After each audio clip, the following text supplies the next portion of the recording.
Welcome to lazy lady life style. பருப்பு சாம்பார் குக்கரில் எப்படி ஈஸியாக வைக்கலாங்கிறத பார்க்கலாம்.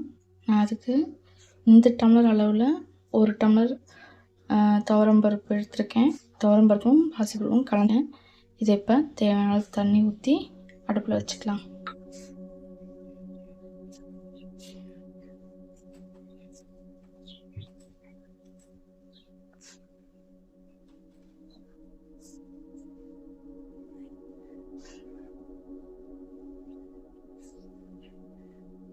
பருப்பு போட்டு தண்ணி ஊற்றிருக்கேன்.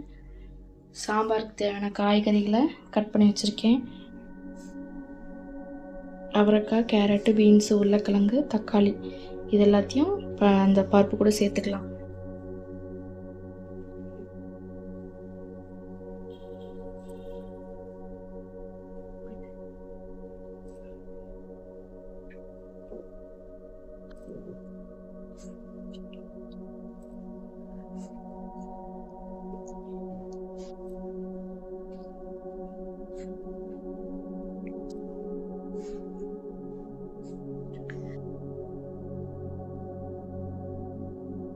மிளகுடி 2 ஸ்பூன் சேர்த்துருக்குறேன்.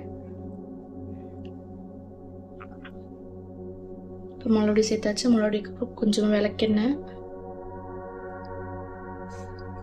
சும்மா 1 ஸ்பூன் விளக்கெண்ணெய் ஊற்றினா போதும்.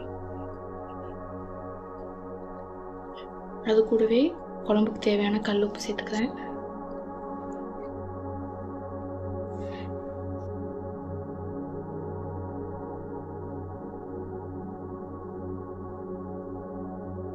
மூடி 4 விசில் விட்டு ஆஃப் பண்ணிக்கலாம். குக்கர் மூடி போட்டு விசில் போட்டாச்சு. 4 விசில் வந்ததுக்கப்புறம் தாளிச்சிக்கலாம். வெங்காயம் பூண்டு போட்டு குழம்பு தாளித்தா பருப்பு சாம்பார் ரெடி.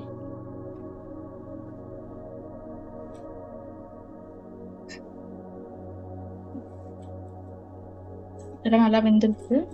வாங்க தாளிச்சு விட்டுக்கலாம். சின்ன வெங்காயம், 5 பூண்டு, கருவேப்பிலை எடுத்து வச்சுருக்கேன். வாங்க எப்படி தாளிக்கலாங்கிறத பார்க்கலாம். அடுப்பில் சட்டி வச்சு எண்ணெய் ஊற்றிக்கலாம். கொஞ்சமாக 1/2 ஸ்பூன் 1/4 ஸ்பூன் கடுகு, கொஞ்சமாக சீரகமும் சோம்பும், 2 வெந்தயம், வெட்டி வச்ச வெங்காயம், பூண்டு, கூடவே கொஞ்சமாக பெருங்காயம்,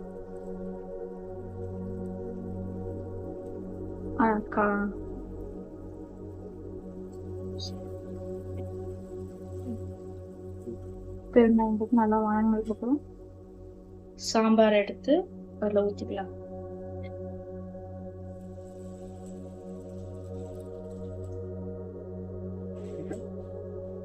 பருப்பு சாம்பார் ரெடி.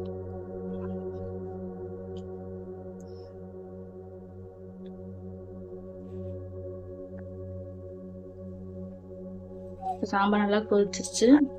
அடுப்பு ஆஃப். பருப்பு சாம்பார் ரெடி. ஈஸியாக குக்கர்லேயே வச்சிடலாம். Please subscribe for more videos.